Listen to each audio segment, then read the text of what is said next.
Prebivalci stanovanjske soseske v Jemnu so zjutraj čistili in zbirali svoje stvari iz uničenih hiš.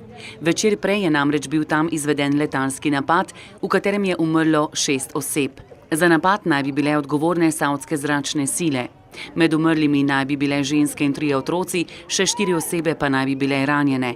Savdska zveza, ki intervenira v jemenski vojni že od leta 2015, pogosto izvaja zračne napade na civiliste, zveza pa največkrat to zanika. V 3-letni vojni je ubitih že več kot 10 000 ljudi, razseljenih pa več kot 2 milijona ljudi. Gospodarstvo države je prav tako klonilo in postavilo Jemen med najrevnejše države na arabskem polotoku. Nekdanji ruski dvojni agent Sergej Skripal, ki je bil obsojen zaradi izdaje v Moskvi, je v britanski bolnišnici v kritičnem stanju.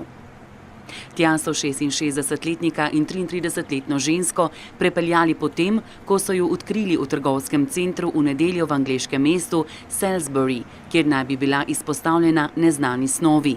Oba sta v kritičnem stanju in na intenzivni negi. Medtem ko je britanska oblast dejala, da ni bilo nobenega znanega tveganja za javnost, je policija zapečatila območje, kjer je bil nekdanji vohun najden. Prav tako tudi picerijo Zizi v središču Salisburyja. Nekateri preiskovalci so nosili rumene kemične obleke. V svojem prvem odzivu je Kremelj dejal, da je pripravljen sodelovati, če bi Britanija zaprosila za pomoč pri preiskavi tragične situacije, kot so jo poimenovali. Sergej Skripal je nekdanji polkovnik ruske vojaške obveščevalne službe, ki je dobil zatočišče v Veliki Britaniji, potem ko sta državi leta 2010 zamenjali vohune. Danes se je začelo sojenje danskemu izumitelju Petru Madsenu, ki je obtožen umora švedske novinarke Kim Wall. Ubil naj bi jo na svoji podmornici.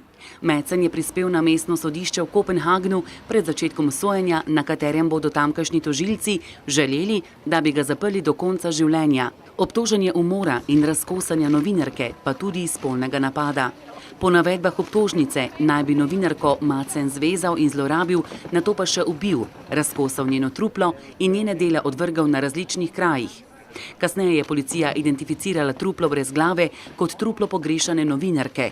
Iskali so jo namreč po tistem, ko je izginila, znano pa je bilo, da je bila dogovorjena z njim.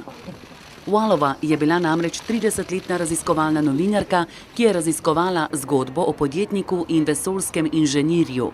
Izginila je potem, ko je avgusta lani odšla na morje z njim na njegovi podmornici. Madsen je priznal razkosanje Wallove na svoji podmornici in da je odvrgal njene dele v morje, vendar je hkrati zanikal umor ali spolni napad na njo.